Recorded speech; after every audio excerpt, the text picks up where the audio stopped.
I'm Maddox Mules, and I'm studying welding and fabrication at the river. Becoming a welder is not easy. It takes effort, just like anything else. In the welding program, they taught us all processes of welding, including stick, MIG, TIG, and flux core. Instructors at the river were phenomenal. I had a great experience here. I had Austin Weiss as my instructor in the night class. He helped me understand everything a lot easier. He broke down complex problems, and you just pretty much get the whole 9 yards with this program.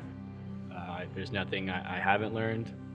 What I plan on doing after graduating the river is heading over to an aerospace company and just taking off from there.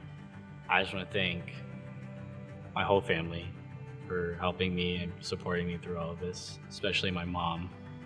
Thank you, Mom. Thank you to my girlfriend, because she's amazing, and doing this on my own would have been really hard. My name is Maddox Mules, and I'm super excited to be graduating, and I'm so ready to move on to the next chapter of my life.